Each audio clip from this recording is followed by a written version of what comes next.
เ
จนลมหายใจสุดท้ายขอเดินตามทุกทางของเธอจะเป็นที่ต้องการมันเป็นในชีวิตต่อเป็นของเราชีวิตเราที่มีอยู่เพื่อเราไว้ขอเพียงเพื่อจนลมหายใจสุดท้ายขอเดินตามทุกทางของเราจะเป็นที่ต้องการสำหรับเราทุกทางของเราจะเป็นที่ต้องการสำหรับเขา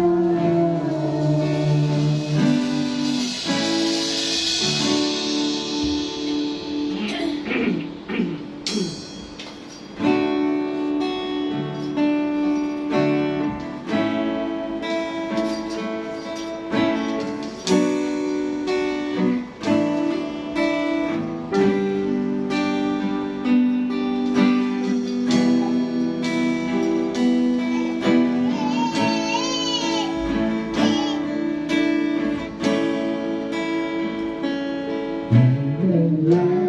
ที่เธอสิ่งที่อยู่รอบกายไม่เป็นดังใจและเกินกำลังของข้าแต่จะพาจากทุกอย่างเพื่อแสวงหาพระเจ้าจะเปลี่ยนทุกสิ่งเมื่อข้าร้องทุกเรา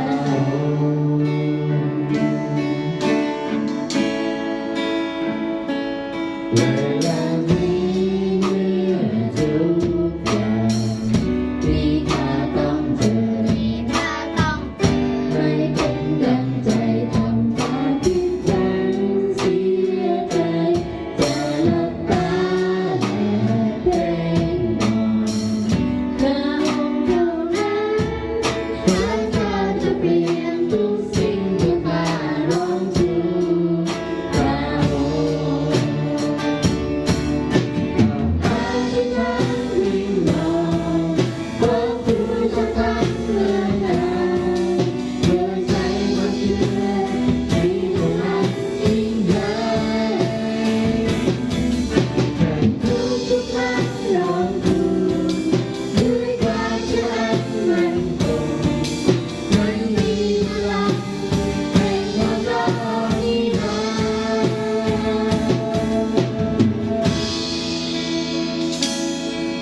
ท่านรักแห่งนิรันดร์ได้หักเราเลื่อนไหลไปยังทุกแห่งตามน้ำตาใจอยู่ในพระเจ้าทุ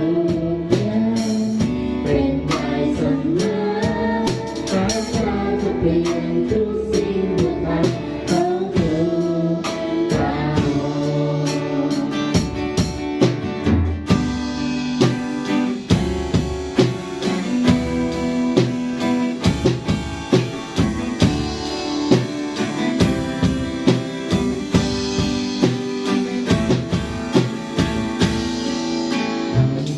ที่ฉันวิ่งรอ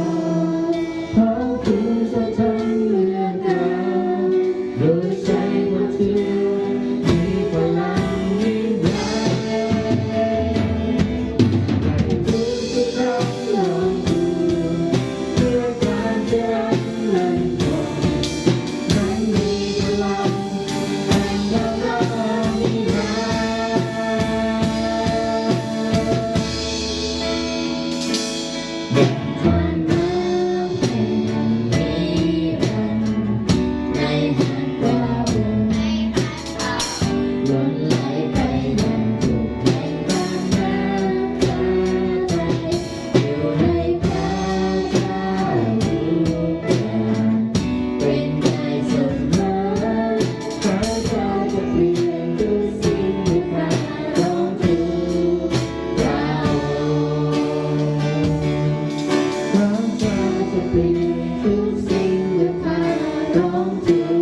บัลลังก์แห่งพระเมตตาข้าทุกเราลงดอกจานแห่งพระบุตรความรักยิ่งใหญ่ทรงยึดเอาไว้ด้วยพระหัตถ์ทรงงดงามพระองค์งดงามพระตูพระบรมยกพระองค์ขึ้นสูงพระเยซูทรงพระสิริผู้สิ่งที่ทำช่วยชีวิตข้าและเป็นของพระองค์นิรันดร์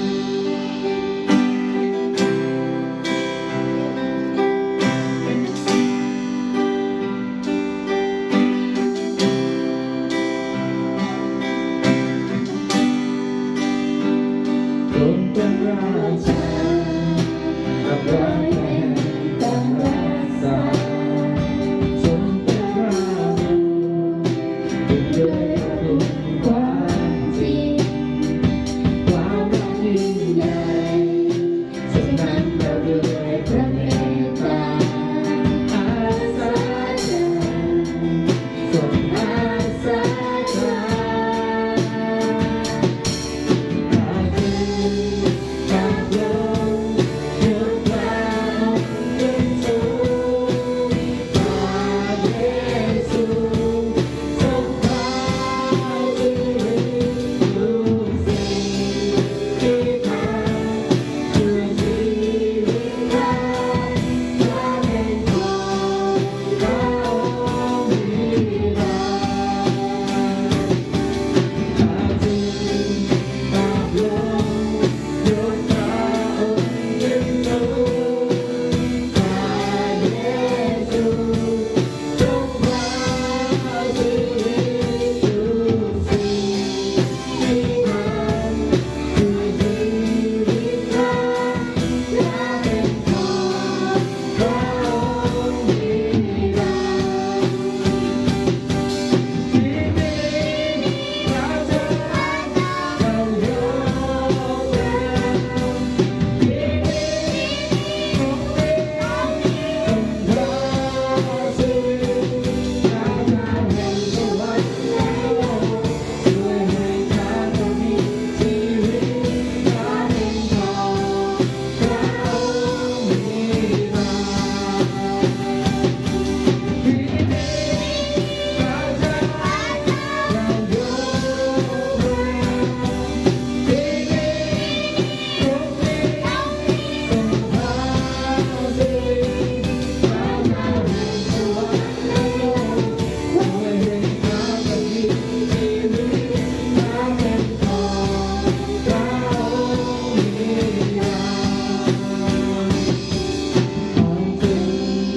พระทรงยกพระองค์ขึ้นสูงพระ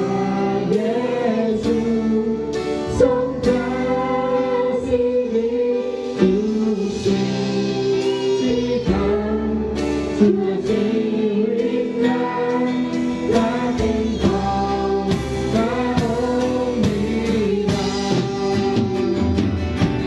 อาจึง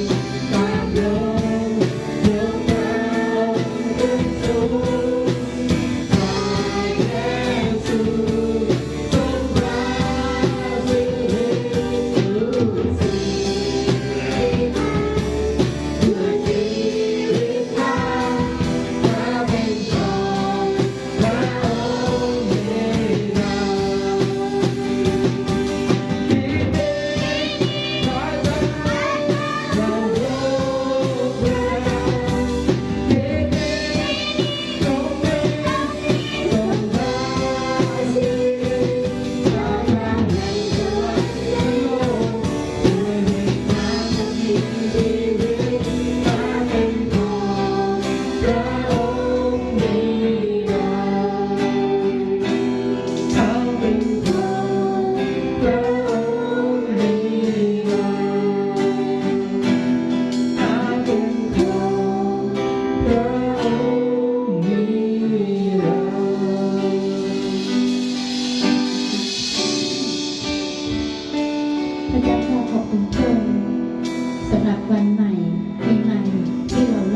ด้วยการนมัสการพระเจ้า